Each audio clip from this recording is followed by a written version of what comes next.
Shëndetje miq të dashur, të nderuar shikues të kanalit Jupiter dhe rrjeteve të tjera sociale që ndiqni këto video të drejt për drejta, si që janë Imamar Berisha dhe kanalet të tjera qoftë në TikTok, Facebook, YouTube dhe të gjitha platformat që transmetohen në këto video. Ju falenderojmë që edhe sot jeni me ne, ju falenderojmë që edhe sot po ndani kohën bashkë me këtë edicion të sotëm. Si zakonisht, edhe sot jemi bashkë me Imamar Berisha, të cilin ne përshëndesim dhe falenderojmë që u bë pjesë e këtij angazhimit të sotëm. Përshëndetje, është kënaqësi që të jemi në këto kronika të emisionit Pyetje-përgjigje.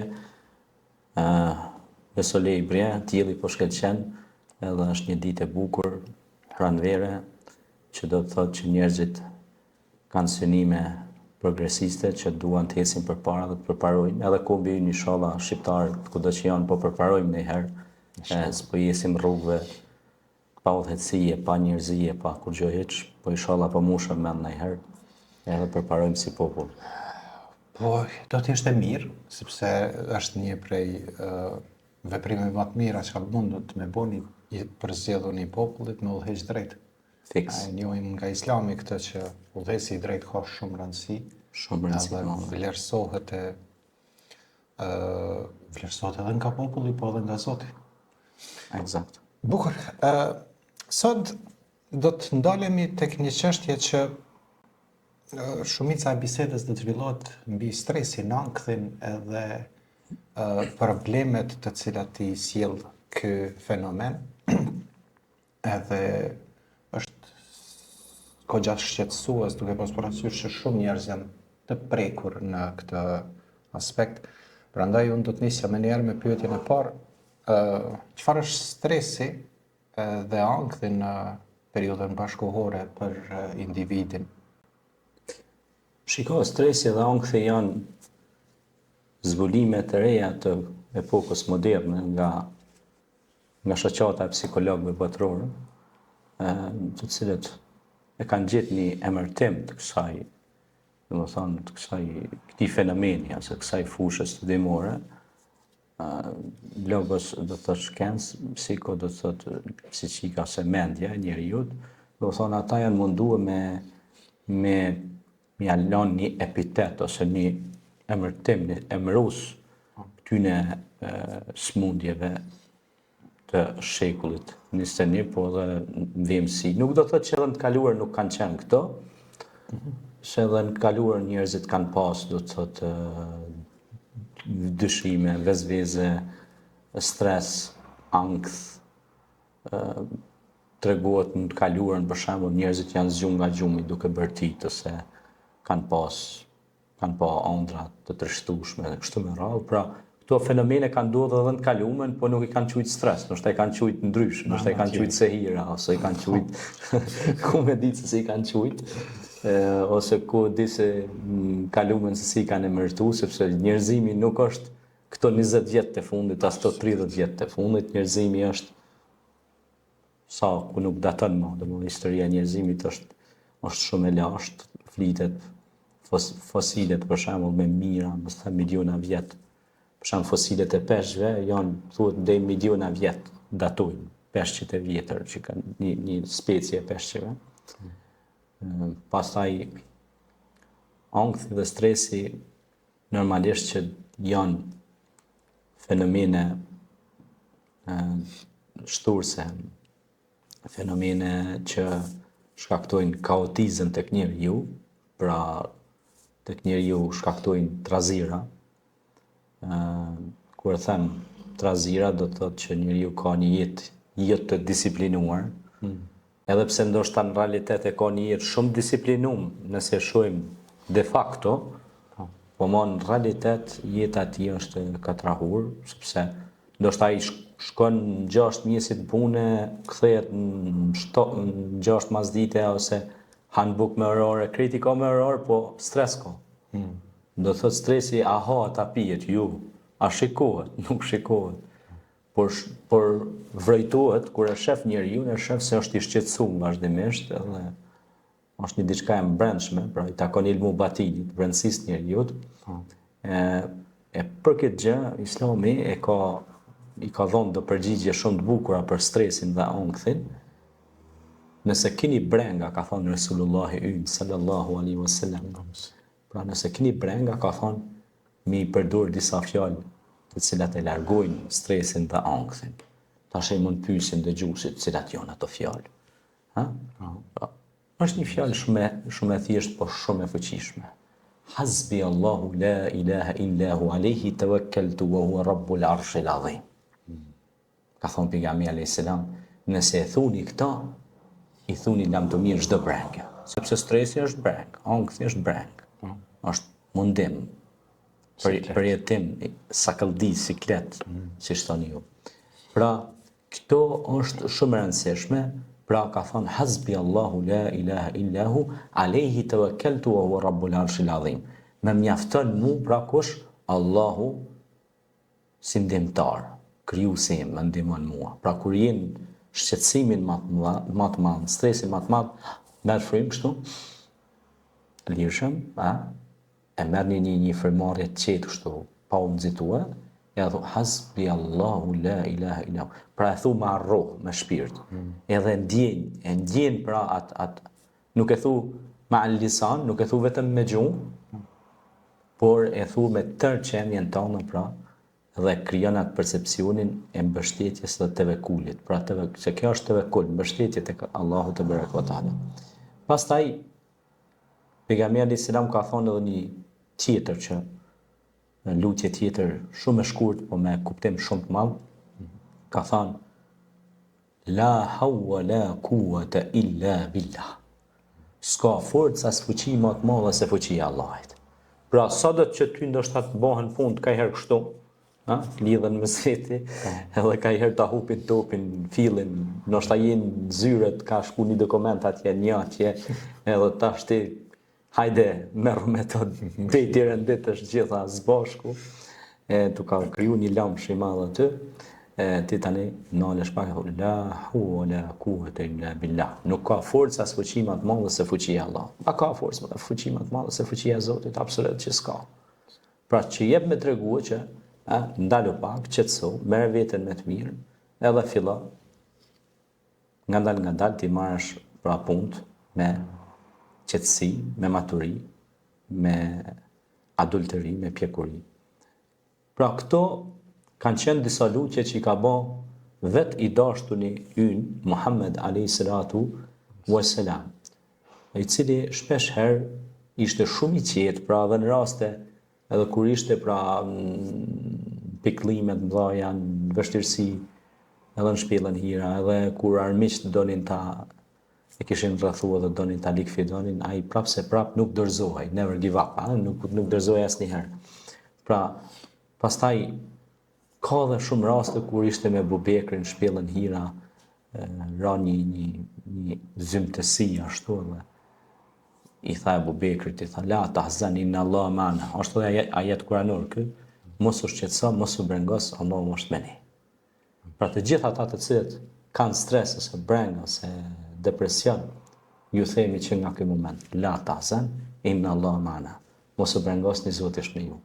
Allahu do t'ja dërgoj edhe juve dillin e ndriçimit, edhe ju do të keni pra mirësi dhe bekime nga Allah, sepse Allah ju ka kriju dhe ai ka rahmet madh edhe për ju.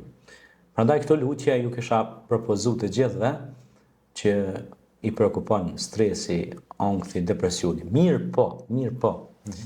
Tjetër, ju këshilloj që të dëgjojnë rukjet Kuranit, që të dëgjojnë Kuran më shumë, ligjërata edukative, motivuese. Unë ju ofroj edhe këshilla motivuese falas, janë të mirësavë, kushdo që të dënë. Këshilla motivuese, ne kështu ashtu për ju ofrojmë falas nga ky moment që jemi duke folur së bashku, përmes rrjeteve sociale. Kështu që gjithë ata që ndjejnë veten në vështirësi ose në ankth ose në peripetësi të ndryshme, ne i ftojmë që do thonë me ardhur dhe mu këshillu me Kur'anin, mu këshillu me fjalën e Zotit, edhe me dëgju atë, mu qetësu me atë. Mirë, një pyetje që mund të jetë kogja zakonshme, edhe mund të flitet kohë gjatë mbi të, është cilat janë shkaqet kryesore që çojnë deri te stresi ose ankthi tek individi. Po, ka disa shkaqe që mund ti tregojmë. Nëse shohim këndin e Islamit, është largimi nga rruga e Allahut. Pra njeriu nëse largohet nga rruga e Zotit, nuk e përmend Zotin, nuk bën namaz, nuk është i lidhur me Krijuesin, dera e stresit veç është hap. A kupton e? Sepse kush i shmanget thot Allahu në Kur'an, kush i shmanget për përmendjes time, e qunë me Aisha të ndan kathët, ka më ia bën një jetë shumë të vështirë, stresuese. E para. E dyta, nëse e shohim në jetën e përditshme, po flas, njerëzit që s'kan vetë besim edhe besim zakonisht janë prirur me pas stres. A kupton e? Pastaj, njerëzit të cilët nuk kanë guxim, nuk janë guximtarë edhe ata janë prirur me pas stres. Do të thonë, i ka krejt sendet para veti edhe bën brim, bën vikama. Pastaj, një ndër arsye të tjera që shkakton stres në jetën tonë është edhe mos programimi i duhur i kohës. Do të thonë, vjen me fjet, si më thonë, në orën 2:00 se çohet 12 ditë se e ka një jetë kështu që ekuilibruar, gjithçka mbrapsht edhe kur ditë se na pse falim 5 vakte namaz dhe secili vakti namazit e ka kohën e vet. Çka do thotë kjo? Do thotë që gjithçka ka momentin e vet. Është momenti kur me ngran, është momenti kur me pi, është momenti kur me thjet, kur mu zgju nga gjumi. Pra, duhet të kesh disiplinë. Disiplina e çon përpara njeriu. Dhe këto janë shprehi atomike, janë shprehi të suksesit. Pra njeriu që krijon shprehi të ushqyrit, shprehi të vetë disiplinës, pastaj njerëzit nuk kujdesen për ushqimin që hanë. Edhe ushqimi shkakton pasojat tek neuropsiqika, te truri, te kapilarët e gjakut, te neuronet, sepse çka han dhe je, what you eating you are, është një shprehje në anglisht. Pra, ju jeni çfarë hani. Kur pejgamberi alayhis salam tha, le të shikoj biri Ademit çfarë shtin në organizmin e tij, në ushqimin pra atij. Pastaj tha ushqimi i dhujtarëve tha është i felliqur. Subhanallah. Që kishim temën e kaluar si thash mënyra e thërjes së mishit e dhujtarët, si po metoda shumë të pistat, fliqura, ku shkaktuan bakterie, smundje të ndryshme, bartse, e kështu me radhë. Edhe dihet tashmë edhe botërisht edhe këto smundjet që na erdhen prej Kinës, ku ka i dhujtarë shumë atje. Moshrik ka shumë ai vend, domethënë, pe ushqimeve të fliqura, edhe të pa sistemuar, edhe të pa kontrolluar se han gjithçka. Pastaj stresin e shkakton pra mos pasja raporteve duara me krijuesin, dy ushqimi i keq, pra keq trajtimi me ushqim, jo ushqim i dur. Largohemi shumë nga nga burimi parësor që janë ushqimi me ato çka kanë dalë prej toke. Ha më shumë produkte të konservuara, apo ja. Pastaj pra të ushqimi, e treta nuk kemi disiplinë të kulturë fizike. Kur pejgamberi selam na ka mësuar, ka thënë, mësojeni fëmijëve notin, mësojeni gjujtën me shëgjet që trupi të jetë në lëvizje. Pra nuk kemi kulturë sportive, a kupton e ja. Pastaj s'kem kulturë të leximit. Nuk lexojmë sa duhet. Trunin e lamë mu ndryshk. Sepse kur lexon libra mind on focus, do të thonë mendin e kin fokus, edhe ne dim se në Kur'an fjala parë ishte lexo, patëm temë diskutimi. Leximi e qetëson trurin e njeriu. Truri është valloni, timoni i krejt anijes. Nën 5 pastaj është pamirësia, kisha thonë, me dhënë dhurata sa më shumë, sepse nëse ne i lumturojmë të tjerët, jemi vetë lumtur edhe shkaktohet një alkimi shumë e mirë tek ne. Në librin tim Si të arrijm lumturinë i kam trajtuar këto formuhabetesh. Është një ndër librat e mi që pa ta votu 300 kopje, nëse dëshiron dikush me shumëzu, unë lirisht jap drejtë. Dhe në atë libër kam treguar se si njeriu të ketë lumturi në jetën e tij dhe çka shkakton lumturinë, pra këtu përfshihet edhe bamirësia, të folurit e mirë, buzëqeshja, sjellja e mirë ndaj tjerëve, e kështu me radhë. Gjitha këto e zhdukin stresin. Mirë, një pyetje e radhës që është mbase esenciale ose themelore e krejt kësaj bisede, mendoj unë, ndoshta edhe mund të jetë më ndryshe. Sa ndihmon besimin në Allahun fuqiplot që njeriu t'i përballojë gjendjet e ankthit edhe pasigurinë që e ka te vetvetja e tij. Absolutisht, besimi në Allahun Dhul Xhelal është pika esenciale, thelbësore, nevralgjike, që është pra in Allah yuhibbu mutawakkilin, pra Allah i don ata mutawakkilat, domethënë që i mbështeten Zotit. Pra kjo është një ndër pikat thelbësore që krijon siguri tek njeriu. Pra njeriu dihet gjithmonë i sigurt.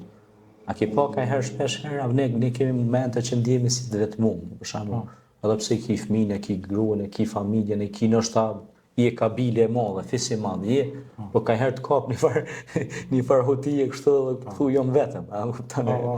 Edhe tash në atë moment që të kap ajo hutija që je vetëm, paf, ti duhet më shku mendjen që nuk je vetëm, po je me Zotin, je në mbikëqyrjen e Allahut.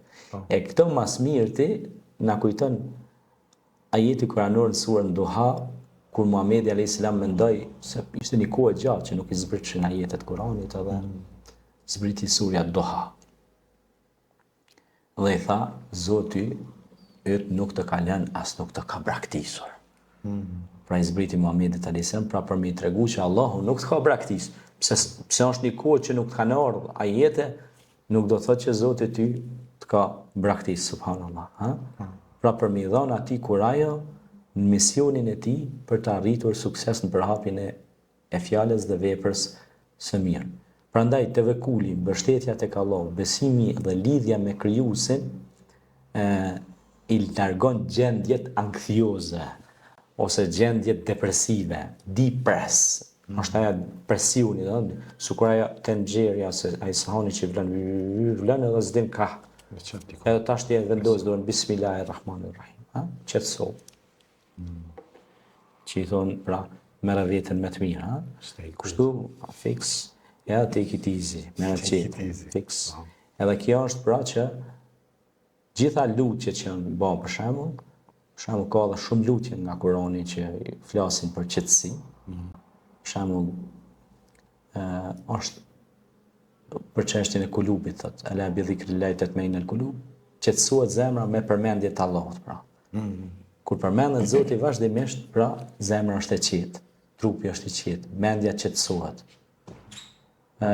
Pra janë shumë faktor që e qetësojnë pra insanin. Mirë, do ta bëjmë një pauzë të shkurtër për të rikthyer në pjesën e dytë me pyetje të tjera. Shikues të dashur, vazhdoni të qëndroni me ne në rikthehemi pas pak çastesh në pjesën e dytë.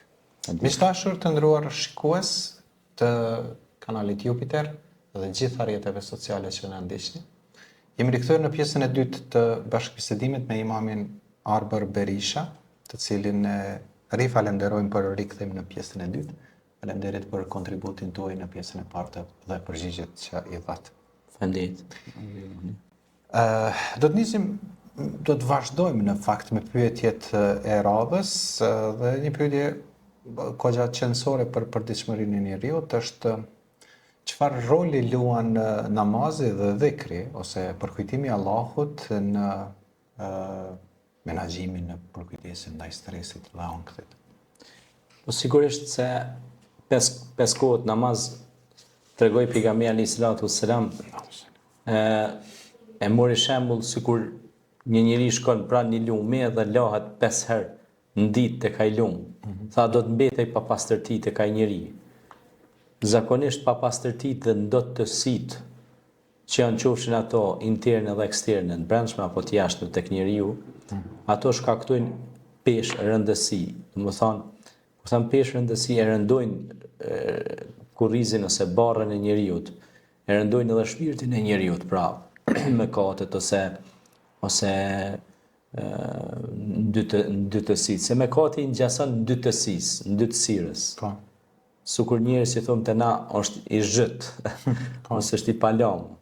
Dhe kështu që larja nga pastrimi nga gjitha ato pa udhësi është kur ti përmend Zotin, sepse ti kur përmend Zotin automatikisht ti ke mendjen për mu largue edhe mos mu afru hiç atyre pa udhësive. Sepse Zoti thot në Kur'an, inna Allah yuhibbu at-tawabin wa yuhibbu al-mutatahhirin.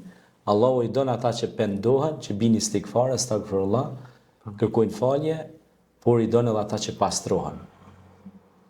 Pastaj dhikri ka një peshë të madhe në jetën e njeriu, sepse kur ne e kujtojmë Allahun, largohet shejtani. Shejtani zakonisht pra është armik i përbetuar i njeriu që ta shtin në rrugë të gabueshme, ta shtin në rrugë të këqija, pra shtin në paullësi, në ligësi, në bërjen e veprave të liga.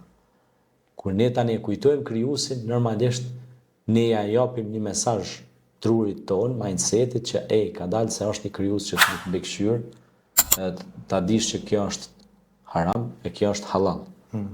Edhe duhet të punojsh halal, duhet të punojsh me ndershmëri, duhet të punojsh me nder që të arrish rezultate. Pra, kjo është pra që besimtari vazhdimisht angazhohet ose përpiqet, po dhikri ka këtë manifest ose këtë shkakton këtë gjë të mirë, pra që është. Pastaj thot ya ayyuhalladhina amanu dhkurullaha dhikran kathira wasabbihuhu bukratan wa asila. Thot Allahu në Kur'an, o ju të cilët keni besu, me përmendni mua shpesh me përmendjen me lavde e me falënderime pra që më takojnë. Ata që e përmendin Allahun janë të gjallë. Pra, si janë të gjallë? Pra, ata janë më fleksibël, ata janë njerëz më mendjehapur, ata janë njerëz më, do të thot, më të kuptueshëm, më të arsyeshëm, më human, më të dashur. Janë jo egocentrik, jo njerëz egoista, selfish, domethënë vetëm egoin e tij me pa. Pra, janë më të afrueshëm, janë muhsinin, janë bamirës. Pastaj dhikri, edhe salati është dhikr, domethënë edhe namazi është dhikr, sepse krejt namazi është përmendje Allahut. Është tu fillu prej tekbirit fillestar që është Allahu Akbar, që lidhemi pranë tekbirit fillestarës, ti thua Zoti është më i madh. Pra, e madhëron kënd ato që të ka krijuar.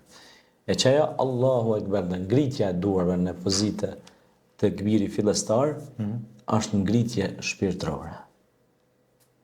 Është ngritje imanore. Është ngritje e vlerës tënde si njeri. Pra ti ngritesh dhe vlerësohesh si njeri, sepse i ke vlerëson ato që të ka kriju. Edhe është një ajet kuranor që shumë i bukur që thotë kejfe tekfuruna billah, si mohoni Zotin, wa kuntum amwat, dhe ju ishit të vdekur. Ishit të vdekur pra. Pastaj thotë awalam yara al-insanu anna khalaqnahu min nutfatin fa idha huwa khasimun mubin. Në surën Yasin e keni këtë ajet kuranor. Thotë a keni pa njeriu për çkajt e kena kriju? Me një pikë shumë të vogël, thotë ja ai u bë armik i kujt vetëm vetvetes vet. Pra njeriu më shumë ti që e dëmton vetëm veten e vet, sepse krijuesi është i plotfuqishëm. Ai gjithçka e ka krijuar në precizitet. Pra neve na ka dhënë shpirtin, na ka dhënë jetën e mirë, na ka dhënë frute, zarzavate, pemë të ndryshme rreth nesh, na ka dhënë shumë mira rreth rrotull nesh. Prandaj ne duhet të bëjmë dhikr, ta përmendim ato, ta falenderojmë. Dhikr është me thonë edhe elhamdulillah. Faleminderit Zotit. Dhikr është edhe me thonë subhanallahi wa bihamdi, i lavdëruar dhe i falendëruar është Zoti ynë. Pra, edhe lavdëron edhe madhron krijuesin, po të njëjtën kohë edhe falenderon për të mira që të ka dhënë. Dhikri pra e man gjithmonë egon të, domethënë, nën kontroll, nën frer. Nuk e lën egon për me, do thot me mposht njeriu. E kjo egoja është bën shkak që shumë njerëz me i shtin rrugë pa krye. Egoizmit që ka njëri ego nefsi njeriu, pra i shtin njerëzit kojta që thonë të na e korrit burrin, po me kon burr nuk ka kojt e hiç ai.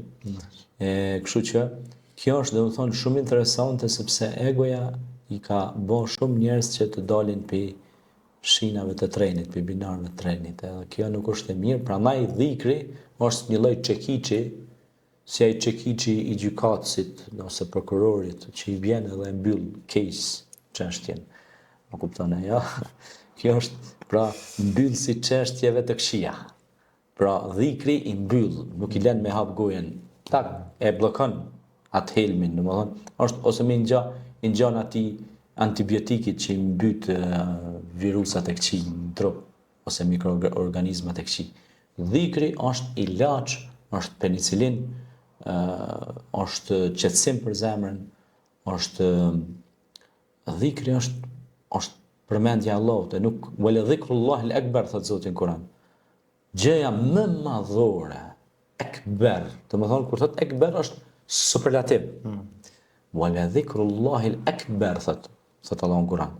Thotë përmendja ime, subhanallah, është gjë më e madhe, më madhore.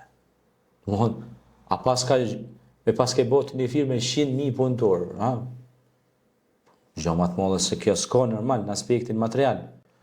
Po paska edhe diçka më të madhe. Përmendja e Zotit ka më shumë se kjo. Superlativ. Pse? Sepse ti nëse i thu Zotit ti je i madh o Zot, pa ai Zoti ka krijuar edhe ata 100.000 punëtor, ka krijuar edhe atë shefin, atë seun e asaj kompanie, na ka krijuar tënve. Një ditë do t'ja ulëm tjerëve që vinë pas ato që i kemi ndërtu. Pra, vlera e njeriut rritet sa ai është i lidhur me krijuesin. Pra nëse ti don ta vlerësosh veten tënde si njeri dhe të kesh vlerë kudo që shkon dhe kado që hec, është të bësh dhikr, ta madhërosh Zotin për të mirat që të ka dhënë. Mirë, një pyetje tjetër që është e rëndësishme të dim, sepse duke pas parasysh edhe një si çështjeve fetare dhe gjithçka korniza është në këtë bisedë. A ka ajete dhe hadithe, ajete kuranore dhe hadithe të cilat e përmendin specifikisht meditimin kundër ankthit e të tjera, domethënë stresin e ankthit e këto gjëra? Ajete kuranore për meditimin ka plot ajete kuranore, për shembull inna fi khalqis samawati wal ardi wa ikhtilafil layli wan nahari la ayatin li ulil albab. Me të vërtetë në ndrimin e natës dhe ditës, në ndryshimin në tokë, në qiell, ku do thot ka argumente për të zotët e mendjes. Pra ka argumente për gjithçka. Dhe këto argumente pra na shtin me meditue se është një krijues që ka krijuar gjithçka në formën më të bukur dhe precize. Dhe ai është pikësi dhe formuluesi, Allahu te barekutaala. Dhe këto argumente neve na japin një qetësi. Pse na japin një qetësi? Na japin qetësi dhe siguri, sepse në të njëjtën kohë ne ndjehemi komod dhe të sigurt se pas ka dikush që po kujdes ka për këtë kozmos.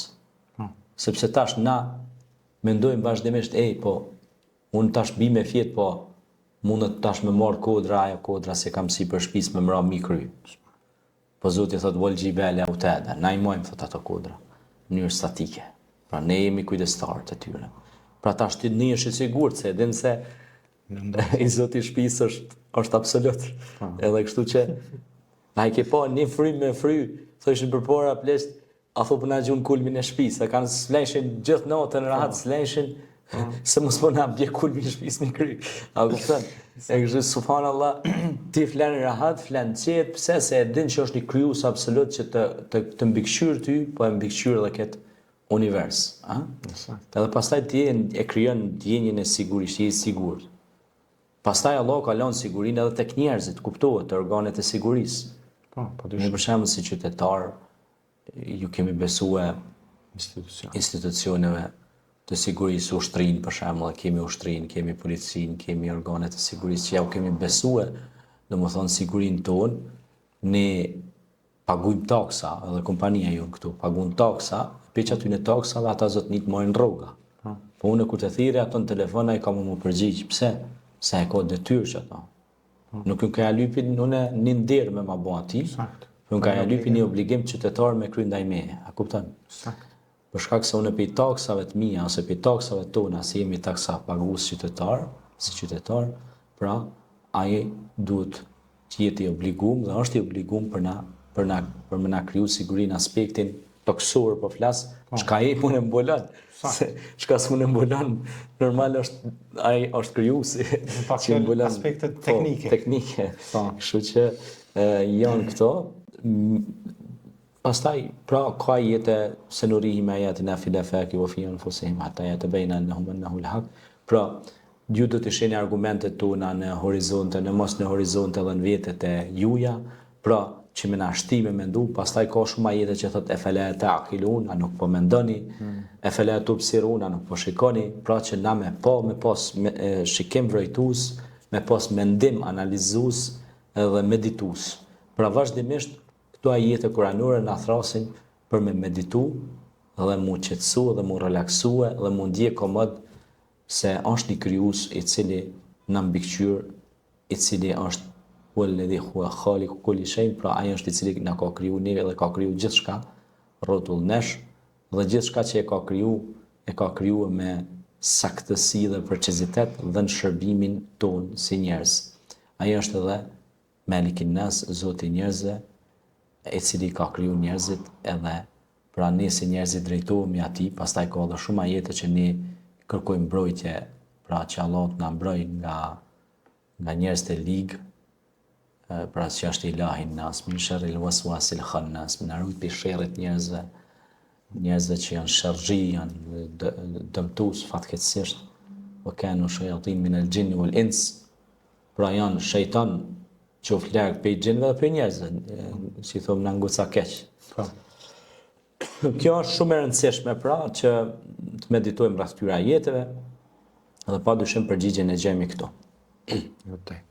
Mirë, një pyetje tjetër që është pikërisht edhe kjo që ka të bëjë mbi këtë fushë, sa inkurajon Islami pozitivitetin, që është një prej vetive shumë të rëndësishme, durimin, domethënë sabrin në mbështetjen tek Allahu për të luftuar stresin. Pejgamberi alayhis salatu wassalam e ka treguar mjaft bukur në një hadith, thot ajaban li amri al-mu'min inma amruhu kulluhu al-khair wa laysa dhalika li ahadin ila al-mu'min.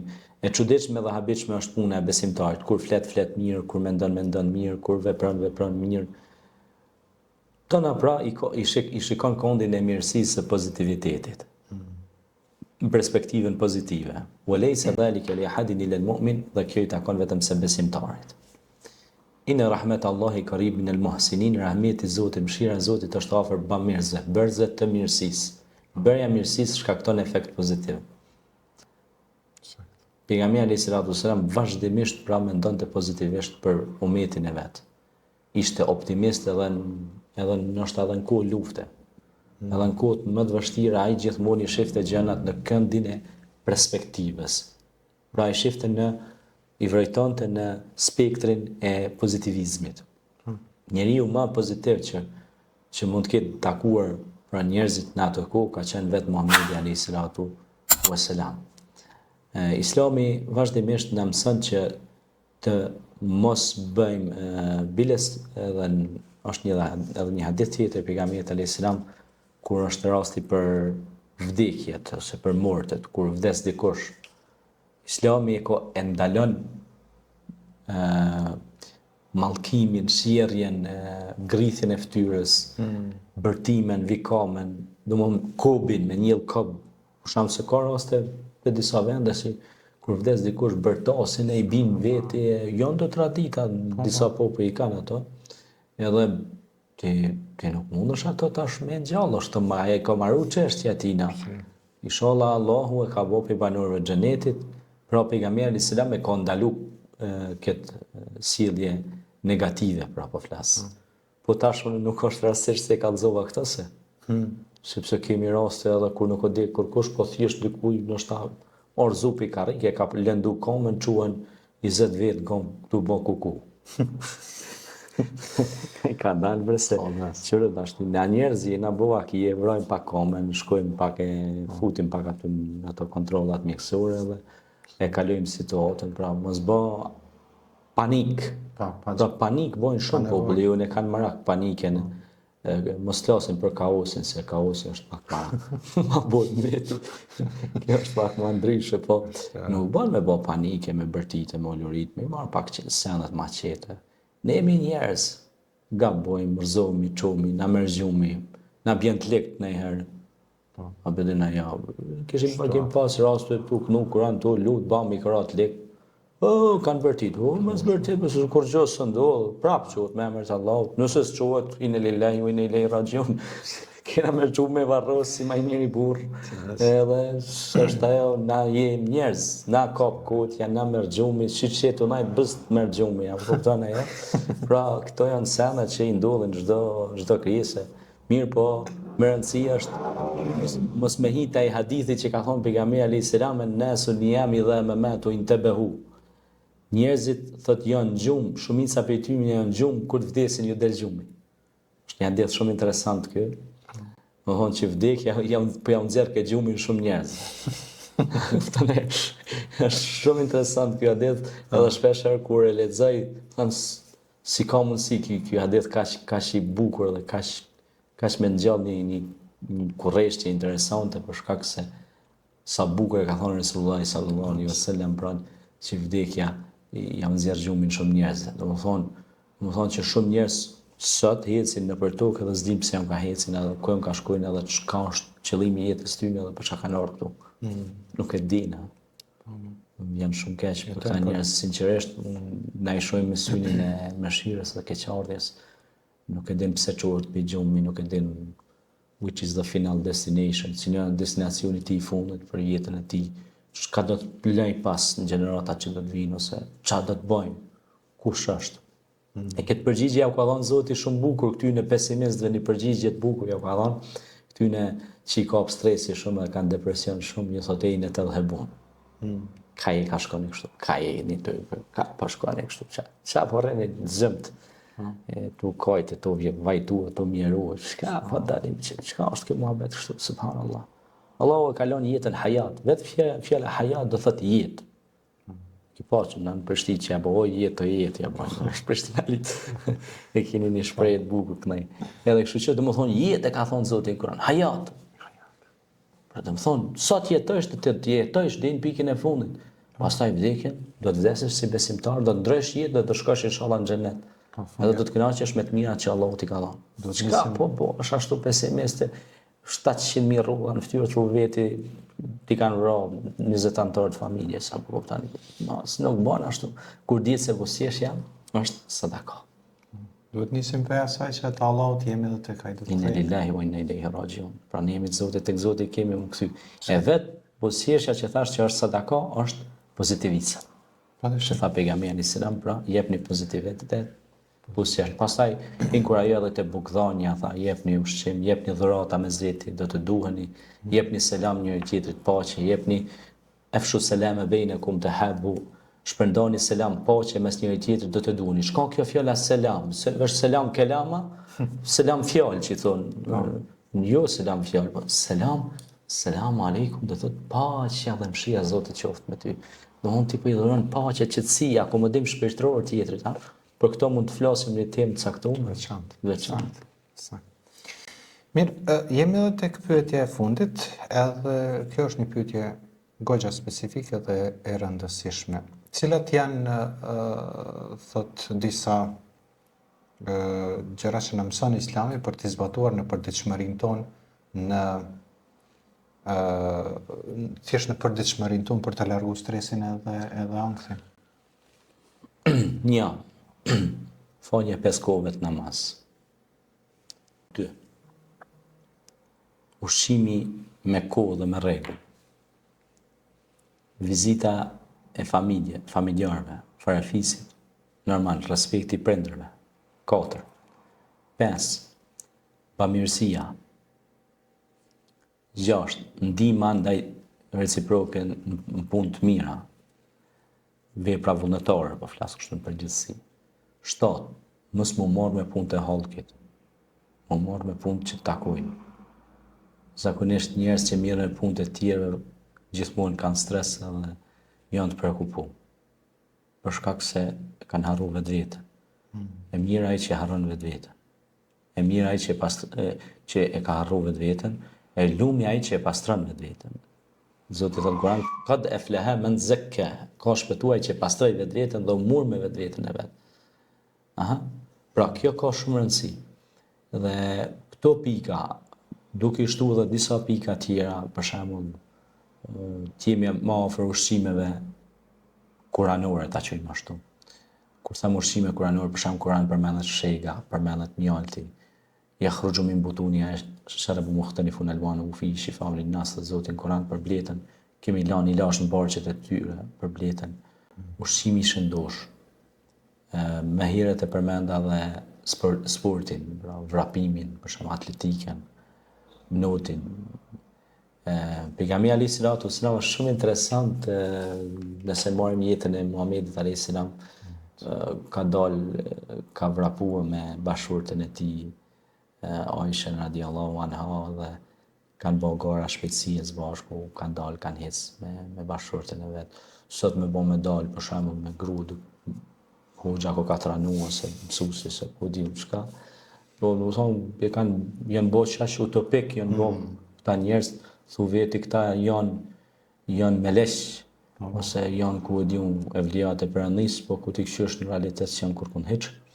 E kështu që kjo është pjesë e jetës tonë, të kalosh momentet mira me nanën, me bashkëshorten, me motrën, me vllaun, me njerëz të gjakut, të afërmit. Pra, kjo është shumë e rëndësishme. Për shembull, ne kemi pas raste, kemi organizuar dhe me familjet tona, kemi dalë mal, bishk, kemi marrë topin, kena lujt. Ne jemi njerëz, jemi fali, kemi marrë sexhadër, natyrë, ajri pastërt. Kemi buzëqesh me motrat tona, me vëllezërit tanë, me njerëzit e familjes, jemi kënaqur me vetë, kemi kujtuar çastet e fëmijërisë mes njëri tjetrit. Kështu ishte edhe Muhamedi alayhis salam, kështu vepronte edhe ai. Pra, sikur ne, ai ka qenë njeri sikur ne, nuk më thonë, edhe ai i ka bërë këto gjëra sikurse ne.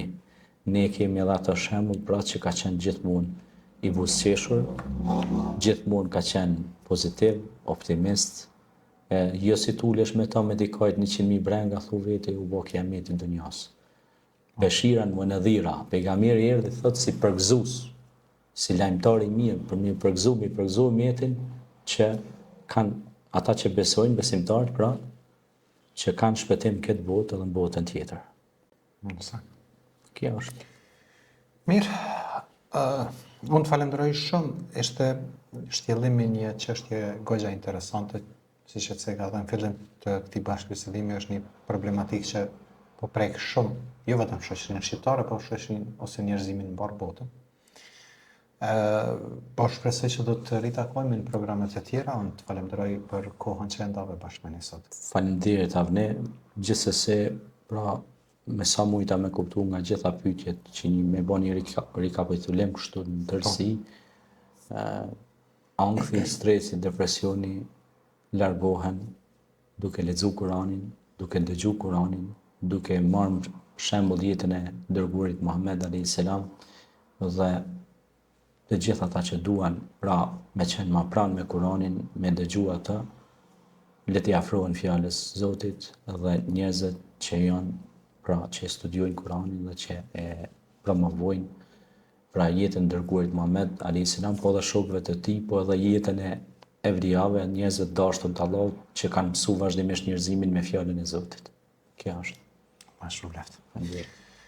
Miqdashur të nderuar shikues, ju falenderoj edhe juve që qëndruat bashkë me ne, ju ftoj që këto video t'i bëni shpërndarje, ju ftoj po ashtu që të na komentoni me komentet e juaja nëpërmes të gjitha rrjeteve sociale që transmetojnë këto video. Ne do të përpiqemi që pyetjet e juaja t'i marrim në diskutim në emisionet e tjera. Deri në takimin ton tjetër, mbesni në mëshirën e të Madhit Zot. Selamu alaikum.